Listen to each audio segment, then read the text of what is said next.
Hello, I'm Christine Tacon, the Groceries Code Adjudicator, and I want to talk to you today about training and why I think it is terribly important. I often go to speak to groups of suppliers and am shocked by how many people actually want me to teach them about the code, whereas what I want to do is to update them on how I'm getting on and the various issues that I am following through.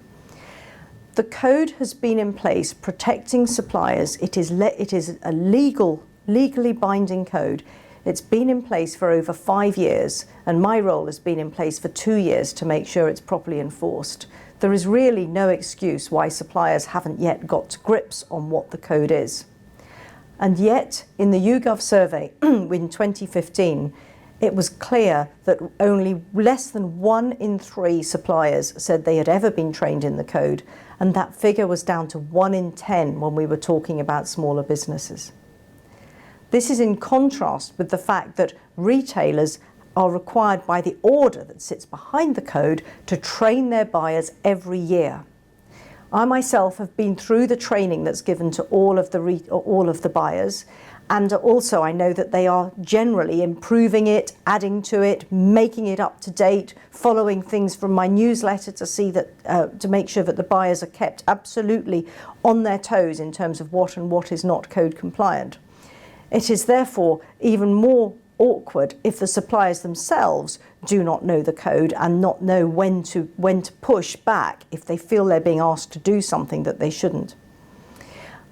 I spoke to somebody who had been trained in the code and she'd been using it for about a year, and she said, oh, I never mention the code and never mention the adjudicator, but if I'm asked for money, I have actually said before, well, of course, you know, I can't give you a retrospective lump sum, but I am happy to talk to you about.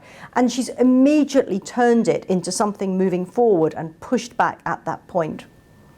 And the training is also important because there are certain elements of the code, such as delays in payment, which many people would interpret as meaning if I'm on 40-day terms, it means that I've got a case if I'm paid in 50. But I am interpreting it to also mean that if you've had money deducted off that payment and you weren't expecting it and you hadn't agreed it, that is also a delay in payment. And I'm trying to broaden practices that I hear that could be breaches of the code. I am actually pushing them under these headings, and so knowing about how I'm interpreting them is important. And when you're on a training course, you will also hear what other people's experiences and how other people have used the code and how it worked for them. So I think that anybody that is considering doing training, or if you are at the beginning of a training course, I expect you're going to learn an awful lot and feel far more confident when you come out in your use of the code. So I have been encouraging trade associations and training providers, particularly negotiation training providers, to make sure that they're also picking up the code in their training.